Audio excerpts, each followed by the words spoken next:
welcome to Nequa Connection. I'm your host, Tony Reshjelov, here with Hannah Aurelio. Hannah, I understand you're on tech crew, but what exactly do you do? Well, Tony, I'm the stage manager for Nequa Valley, so yeah. What do you do as the stage manager? It's like you could say it's the leader of the crew. I give notes. I sit with my script and I write in all the cues for everything, including lights and backstage. And I tell them, I use the word standby, which we all should know is like getting ready to do something. Then I say, I don't know, backstage left, go move, say for Guys and Dolls, move the newspaper stand in, and then they do that.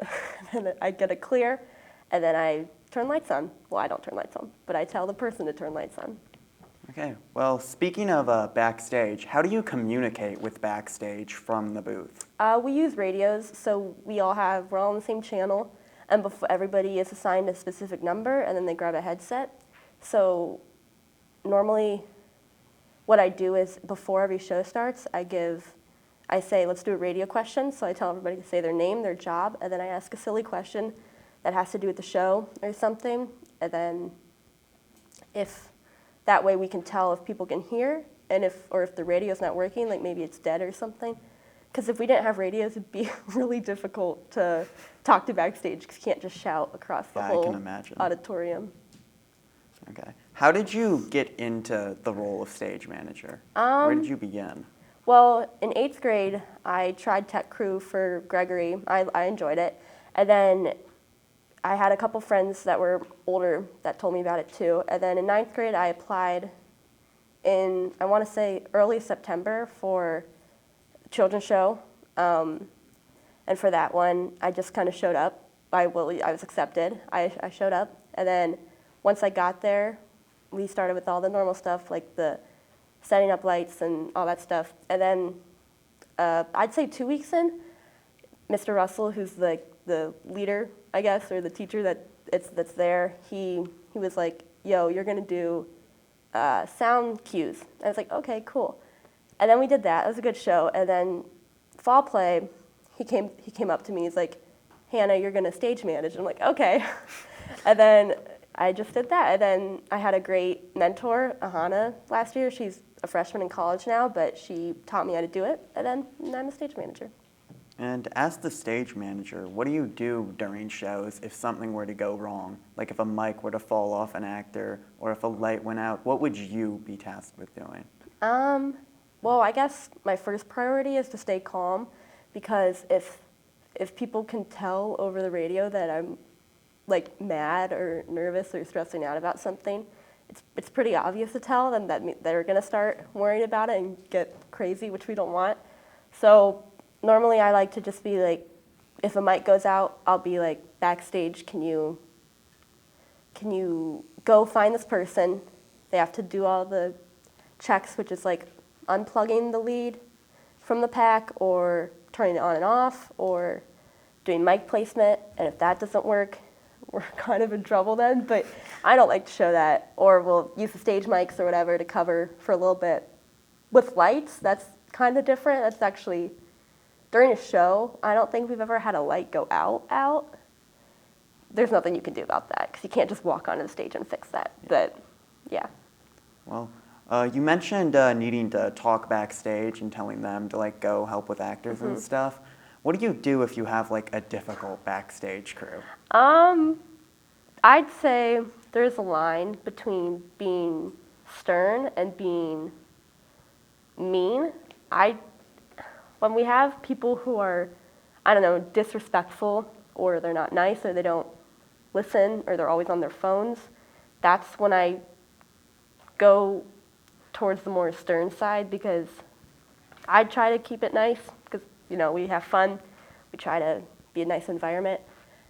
So I don't like to be mean, but when it comes to that, I will be mean. We had this past show, there were a couple things went missing that were kind of expensive things. You shouldn't have stuff go missing like that. So I was I was kind of mad about that. So I don't. Yeah, it's you just kind of look them in the eyes and you say, don't do that. So. And a lot of that comes from professionalism within the theater department and within the tech department. So how do you guys, from Lights with Sound, how do you guys keep up like a professional attire? Well, I like to wear all black, or we all have to, especially backstage, they have to wear all black because sometimes they're walking on stage with props and stuff and you just don't want to see them. But the booth, we try to wear something nice for show days because if we're out in the open, people can see us. They need to know that we're a part of the show. So like, if I went to fill my water bottle, I can't just walk back in without a ticket if they don't know that I'm a part of the show or not. So we like to dress nice, preferably all black. And then we like to keep it like we don't allow backstage to come out into the audience during shows because that doesn't look professional to see people walk in and out of the doors like that. Because we had an instance for that during Variety Show where a couple people did that, and I was not happy about that because it's kind of like a major rule where we don't walk out of backstage because it doesn't look good. So I think keeping it clean is important. Speaking of Variety Show, that's not a theater show, but I understand you also are on Odd Crew, Odd Staff. What is that, and how'd you apply for it? Well, auditorium staff is where you work a bunch of different events, like stadium events like Nikwa Knows It Can Dance or the pep rally, and then concerts like band or choir concerts. I'm actually working a choir concert tonight. Or some of our bigger events include Crystal. We do Orchesis. We do the Billy Elton concert. In a couple weeks, we start rentals for dance companies where they come in and they use our stage. And we do that. So then how I became a part of that was after fall play freshman year, Mr. Russell walks up to me and he says, or no, wait, Mr. Russell tells me to come with him. I'm like, okay. And then he says, what's your email? And I give him my email. And then he puts me on this Google Calendar for Odd Staff. And I was like, what's this? And he's like, this is your job now. And I'm like, okay.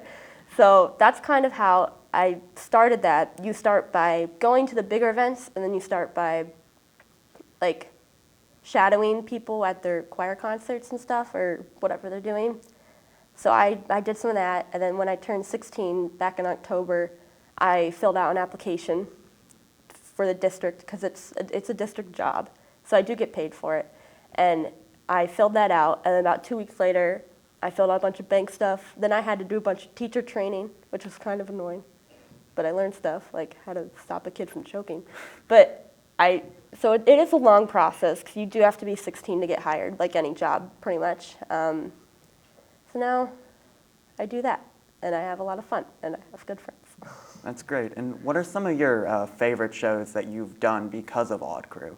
I do like Orchesis. It's long, it's tiring, it's hard, but it's fun. We're just spending all day in the booth programming lights because we rent in lights and sound. So lighting gets a lot more complicated because we have these things called movers that are up in the fly rails, and they move like when you tell them to. I don't know how to do that, but there are people that do, which is nice. And then, so we'll sit there. There's about, I don't know, there was maybe like 20 dances for Orchesis this year. Oh, wow. We spend about minimum an hour on each dance, programming-wise, because we like it to be good. So we do that, and then that takes a long time. And then we do that before Tech Week starts, which is also long days, and we just run through the dances over and over and over again, which I like all the dances. I think they're pretty cool. There are some that like really stand out, some that can be a little more low key, but I like the spending time part of it, the like spending time together part of it, because it's definitely like, I don't know, I guess you could say, like I could say the booth is like my second home because I'm there quite a bit actually, and I've made really nice friends, really good friends. I've made lots of good memories. We had a mouse in the booth once, which was really fun. So he's kind of like our mascot now. We go out to eat before shows, which is fun. We do that as a little tradition. I don't know. Yeah, it's just fun. All right, that sounds great. Unfortunately, that's all the time I have for you today. I'd like to thank you for coming to Nequa Connection.